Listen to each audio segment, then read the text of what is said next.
No programa de hoje, vamos conhecer o trabalho da Fundação Alphaville, uma organização que desenvolve projetos e soluções para mais de 400 mil pessoas em várias comunidades do país. Está no ar o Observatório do Terceiro Setor, o olhar da cidadania.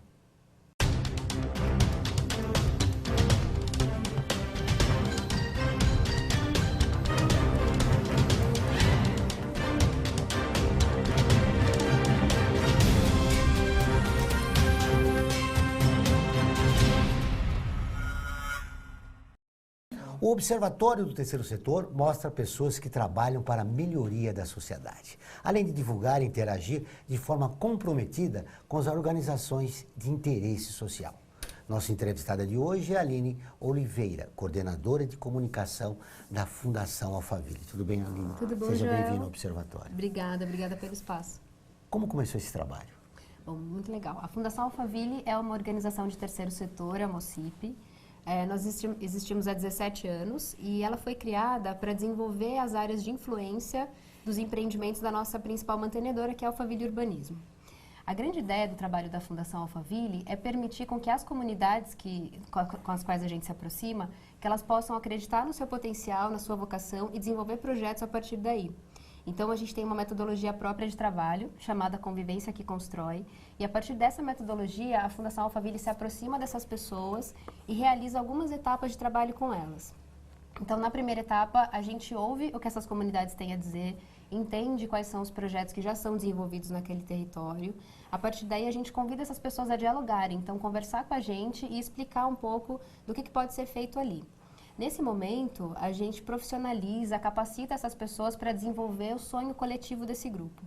Para que num terceiro momento a gente possa convidar parceiros, e aí a gente fala de poder público, empresariado local, outras instituições de terceiro setor, para que a gente pense um projeto que seja resiliente. Então, o que é isso? Quando a Fundação Alphaville se afaste desse projeto, para que ele tenha corpo e que tenha força para se manter, Possa se sustentar. se sustente, tenha sustentabilidade. Esse trabalho começou na comunidade de uma forma que vocês fizeram uma consulta, né, para a população. A Isso. melhor consulta. E nem sempre aquilo que a população quer é o que ela precisa. Exato. Como é que vocês trabalham nessa perspectiva? Ótimo. Bom, a gente pauta essas reuniões de desenvolvimento, né, de planejamento participativo com base no sonho individual e no sonho coletivo. Então, a gente faz uma trilha social, a gente convida essas pessoas a conhecerem o território onde elas estão inseridas e, a partir daí, elas conseguem entender quais são as demandas locais. Então, como o meu sonho conversa com o sonho do meu grupo, né, da minha comunidade. E, a partir daí, esses projetos são pensados de acordo com essas vulnerabilidades, com esse potencial. Os projetos começam como levando a população a tomar consciência dos seus direitos. Isso, exato. Então, é um projeto de direitos humanos, Exato. inicialmente. E depois... Ele é um fortalecimento inicial de autoestima, né? A gente faz com que as pessoas olhem para elas mesmas e entendam do que elas são capazes, né? Qual é o potencial de cada uma delas e o potencial do grupo. E a partir daí, a gente convida essas pessoas a desenvolverem esse trabalho para fortalecer o território onde elas estão inseridas.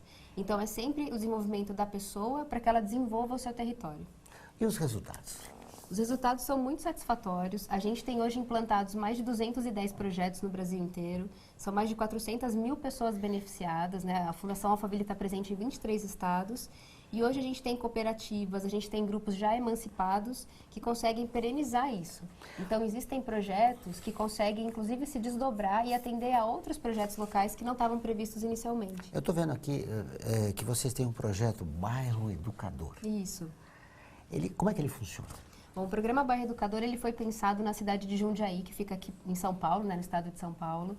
E a ideia inicial partiu de um interesse local, né? Eles têm escolas muito fortes no município e eles gostariam que essas escolas fossem polos transformadores para os bairros, para as comunidades. Então, a gente envolveu toda a comunidade escolar, nós convidamos 4 escolas, eram 3 escolas municipais e uma escola estadual. Isso aconteceu em 2015, né? O início do projeto se deu em 2015. E a ideia era com que as crianças, né, os alunos, os pais, familiares, vizinhos, pudessem pensar qual é a escola dos sonhos e como essa escola pode contribuir para desenvolver o território onde elas estão inseridas.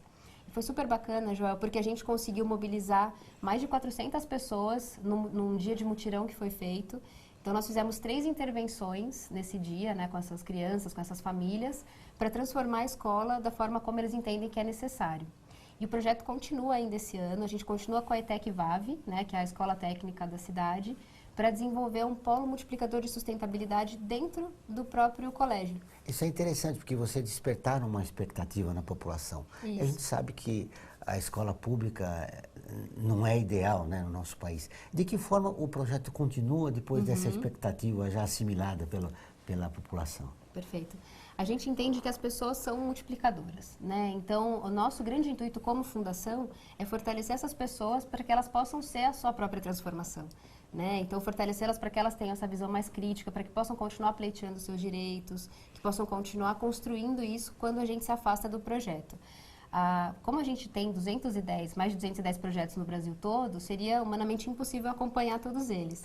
Então, a gente acredita na transferência desse conhecimento. A Fundação Alphaville trabalha com a promoção, a produção de tecnologia social, né, de fazer com que esse conhecimento seja repassado para quem vai ficar naquele território, para que ele possa continuar sendo desmembrado. Pelo número de projetos, é realmente difícil fazer um acompanhamento, mas como é feita a avaliação dos resultados do trabalho? A gente tem coordenadores de projeto, que são coordenadores de projetos sociais, multidisciplinares, né? A gente tem uma equipe bastante diversificada que continuam em campo acompanhando essas pessoas, esses projetos. Então, eles continuam em contato com essas cooperativas, com esses grupos, acompanhando os resultados e essa evolução de como as coisas acontecem mesmo quando a gente se afasta. E somente quando a gente entende que esse grupo já está maduro, que ele já está autossuficiente, a gente começa a se afastar. Qual foi a dificuldade apresentada no desenvolvimento do projeto? Quais as principais dificuldades que vocês tiveram? Isso é muito variável, né, Joel? Depende muito do território de onde a gente está falando. Mas a primeira dificuldade, por incrível que pareça, é a própria comunidade entender que ela tem esse potencial. Então, a gente já ouviu pessoas dizerem, olha, mas você está me dizendo que eu tenho, eu posso fazer tudo isso? Isso nunca foi apresentado para essas pessoas, né? Então, a nossa etapa de trabalho consiste nesse fortalecimento individual para que as pessoas entendam que elas são sim capazes. Esse é um primeiro obstáculo, né?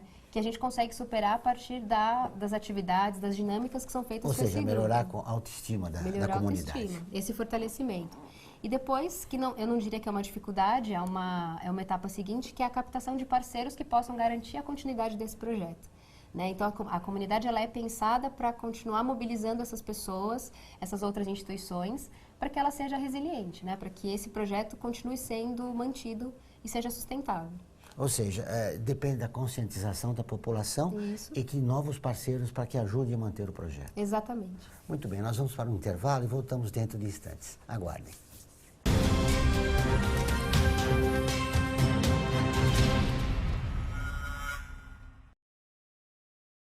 A vida nos traz muitas conquistas, mostrando que todo conhecimento e esforço compensaram em cada detalhe, cada emoção. Estudar na FIA me fez crescer profissionalmente e a conquistar um objetivo maior, que foi a felicidade de ajudar meus filhos numa carreira brilhante.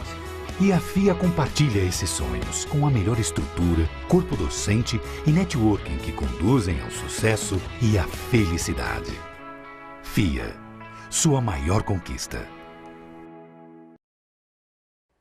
Olá, eu sou Laura Gelbert, da ONU News. Notícias das Nações Unidas e do mundo você acompanha na página e nos programas do Observatório do Terceiro Setor, parceiro da ONU News. E para acompanhar diretamente a ONU News em português, acesse nossa página e redes sociais. Até lá!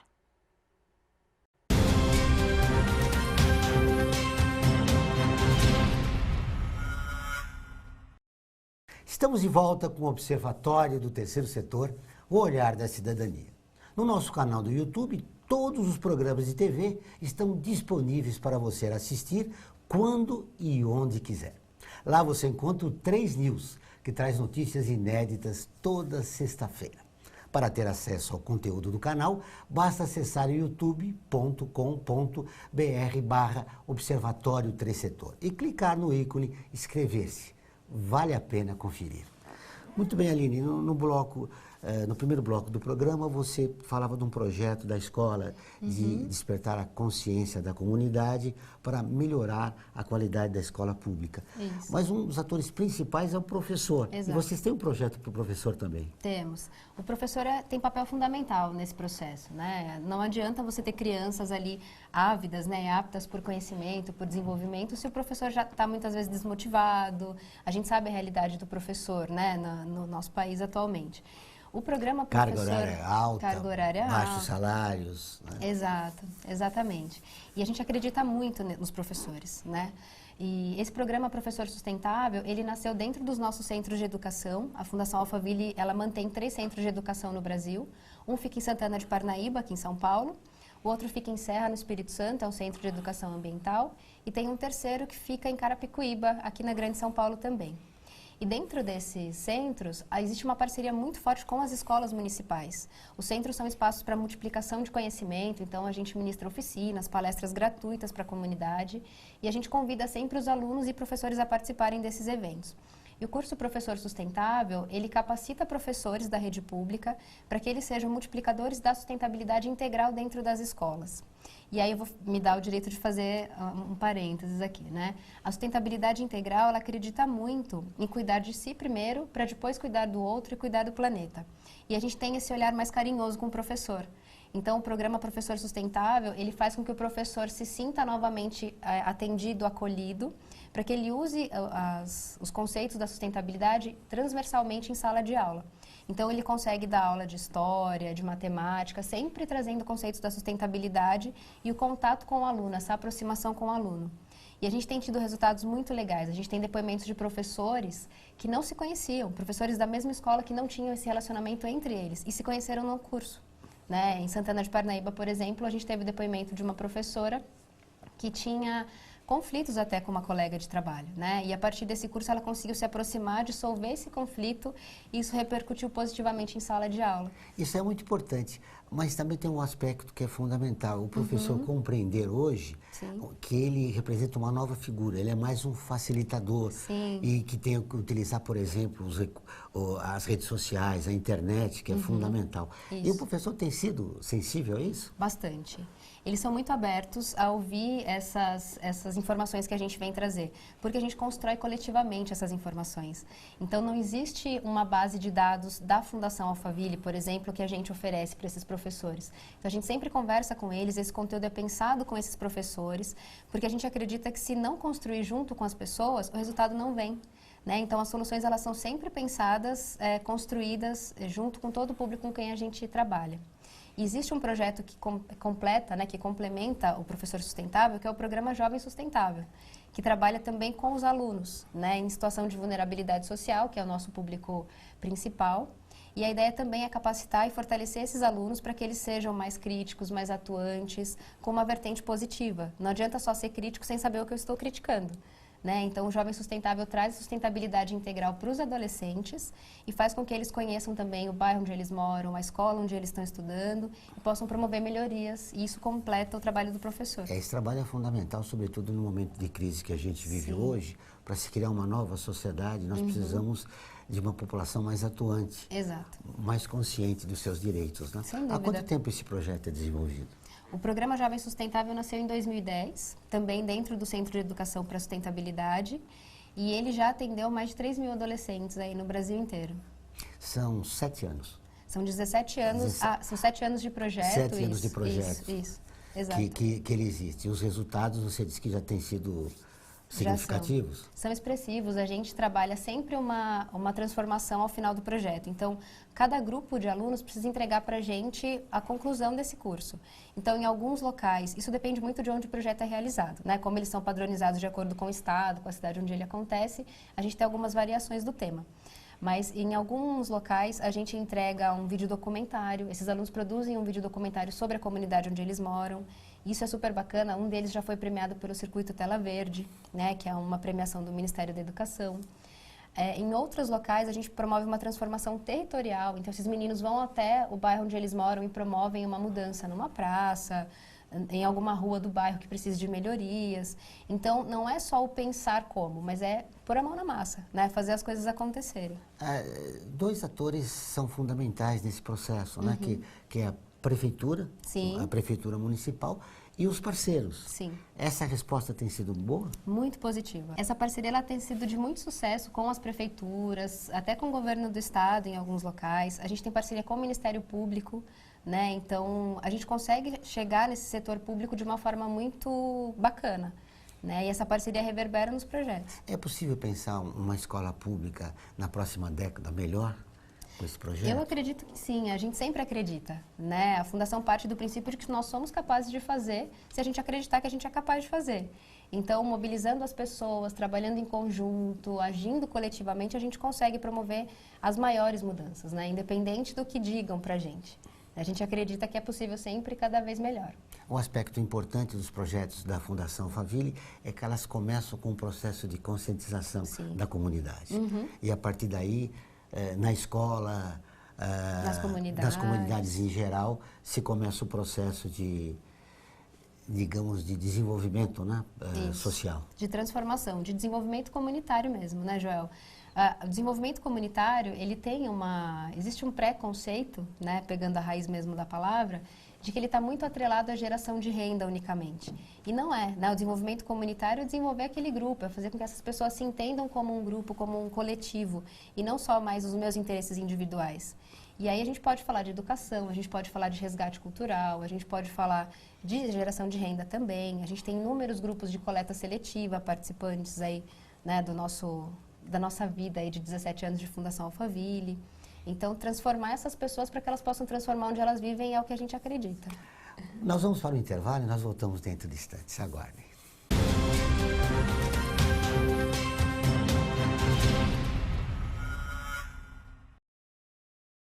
A FUNASP colabora com a USP nas relações entre fundações por meio de fóruns, simpósios, seminários, pesquisas e intercâmbio de informações, além do seu investimento na área social. Para melhores informações, entre no nosso site www.funasp.org.br. FUNASP, um marco entre o universo acadêmico e a sociedade.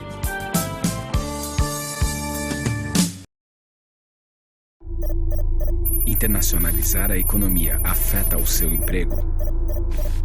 Para onde vai o Brasil? Ter opinião sem análise é só repetição. Repetição, repetição, repetição, repetição, repetição, repetição, repetição, repetição. Informação é importante. Análise é fundamental. Le Monde Diplomatique Brasil. Independente e crítico.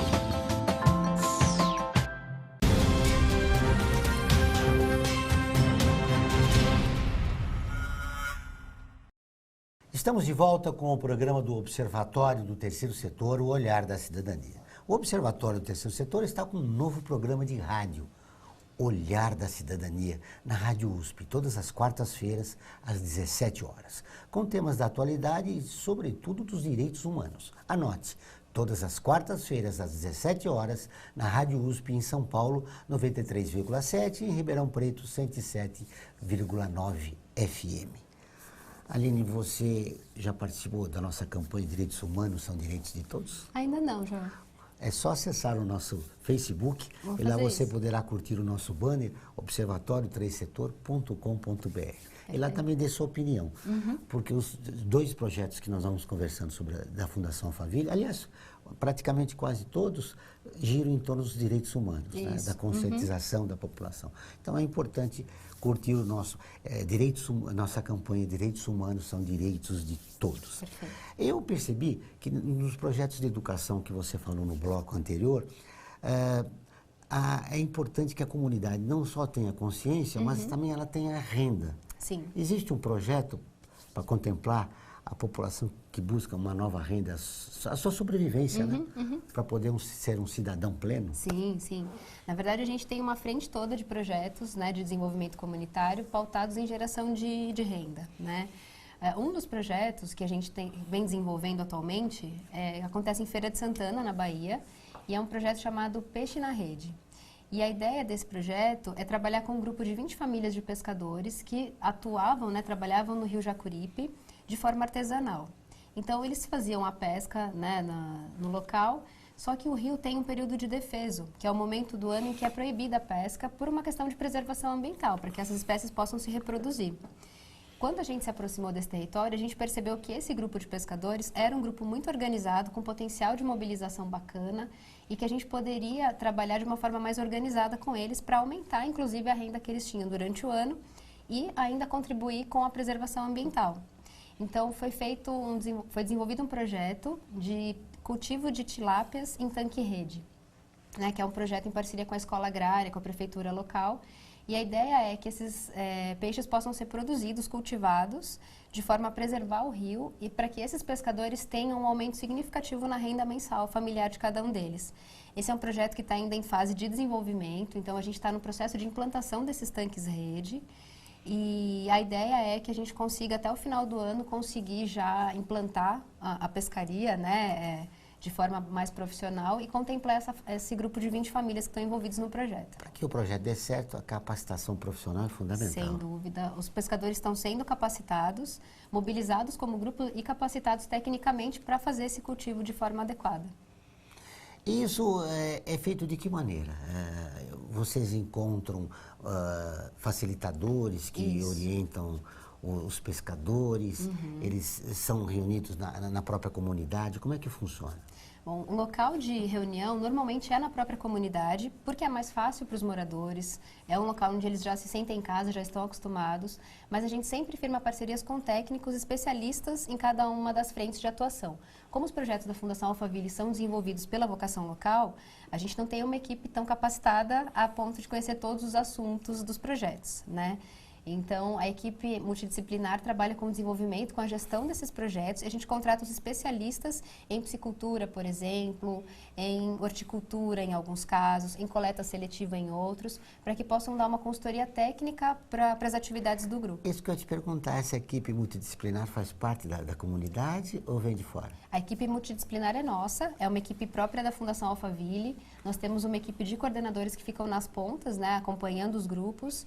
E esses coordenadores fazem a gestão dos projetos, fazem a contratação desses terceiros, que são os especialistas, e fazem a gestão do projeto junto com as comunidades. Todo o processo de desenvolvimento comportamental, né, de fortalecimento do grupo, mobilização, captação de parceiros, são feitos pela nossa equipe interna. A gente contrata o técnico que dá a diretriz para o andamento do projeto. Depois de 17 anos de existência da Fundação Alphaville, vocês desenvolvem projetos onde vocês fazem loteamento, quer dizer, em vários lugares do país. Tá? Certo. Vocês aceitam projetos que não fazem parte dessas comunidades onde estão desenvolvendo os loteamentos? Sim. Na verdade, a Fundação Alphaville ela trabalha com desenvolvimento comunitário, parceira com a urbanizadora, né? Então, existem duas formas de atuação. Existem as áreas de influência dos empreendimentos, onde a gente atua em parceria com a Alphaville Urbanismo, e existem os projetos que fazem muito sentido à nossa missão, à nossa causa, que é o desenvolvimento comunitário. Então, existem sim projetos já sendo desenvolvidos que não estão dentro dessa área de influência, mas que fazem todo sentido para a Fundação Alphaville. Então, projetos que tenham essa frente de fortalecimento individual, de desenvolvimento comunitário, podem se aproximar da Fundação Alphaville. A gente tem muito interesse em conhecer outros projetos para parceria, para desenvolvimento conjunto. Que buscam a preservação do meio ambiente. Vocês têm muitos projetos também nessa área? Nós temos, especialmente naqueles territórios onde essa é a vocação local, onde a gente já tem regiões mais sensíveis, perto dos nossos centros de educação, a gente tem áreas de preservação. Então, áreas onde a conscientização da população sobre esses assuntos são necessárias, a gente se envolve sim. Você falou que há interesse, né, de receber projetos que estão fora do local onde você desenvolve os loteamentos. Se grupos estiverem interessados, o que eles devem fazer? Bom, nós temos um site, né, o site da Fundação Alphaville, é fundaçãoalphaville.org.br. A gente tem um resumo de todos os nossos projetos. E tem um Fale Conosco, então existe uma forma de contato através do site. Então, grupos interessados, pessoas que queiram investir ou direcionar até apoio a algum dos nossos projetos, podem acionar a equipe da Fundação Alphaville através do site. A partir do site, você tem o contato para todas as nossas redes sociais, então consegue também acompanhar as nossas informações no Instagram, no Facebook. E a partir daí a gente consegue estabelecer um contato maior. Principalmente projetos direcionados à educação, né? Projetos de E à desenvolvimento. sustentabilidade. Isso. Muito bem, vocês viram aí o endereço na tela, que pode entrar em contato com a Fundação Alphaville, se tiver um projeto já pronto para ser desenvolvido, e independe da comunidade ou do estado do país. Sim, nós temos presença no Brasil todo. Há um foco assim maior na educação e sustentabilidade? Há, na verdade, um foco no desenvolvimento comunitário e territorial, né? Só que você não faz um desenvolvimento comunitário e territorial sem educação. Então, a gente tem uma frente de trabalho voltada para a educação para a sustentabilidade, né? Onde estão os nossos centros de educação, onde a gente tem o professor sustentável, o jovem sustentável. Essa é uma das nossas frentes fortes de atuação, sim. Com esse processo de migração que existe no país, como é que é esse foco no território? Como é que vocês desenvolvem isso? Essa é uma pergunta muito interessante, porque a gente trabalha com a sensação de pertencimento das pessoas, né? Então, existem formas de você fazer com que as pessoas se sintam pertencentes àquele território. E essa questão da migração é muito fortalecida a partir dessa reunião de grupo. A gente tem um trabalho super bacana acontecendo em Paraisópolis, aqui em São Paulo, que é uma comunidade enorme, são 100 mil habitantes, né, em Paraisópolis. E a gente tem um grande percentual de moradores de lá que são migrantes, né, que são pessoas vindas do norte, do nordeste. E a ideia lá é fazer com que essas pessoas se reúnam novamente, se reconheçam, para que elas se sintam donas desse novo espaço e que possam trabalhar por ele, para que não seja um local de passagem. E para isso, para a nova identidade. Exatamente. O que não é fácil, né? Não, não é fácil, mas é muito gratificante quando dá certo, né? É verdade. Obrigado pela entrevista, foi Obrigada, um prazer conhecê-la. O programa do Observatório do Terceiro Setor desta semana fica por aqui. Mas para continuar nos acompanhando, acesse o nosso portal observatorioterceirsetor.org.br. Participe e saiba quais são as novidades do terceiro setor e do mundo. Lembrando que o Observatório do Terceiro Setor está presente em mais de 40 países. Voltaremos na próxima semana com o Observatório do Terceiro Setor, o olhar da cidadania. Até o próximo programa.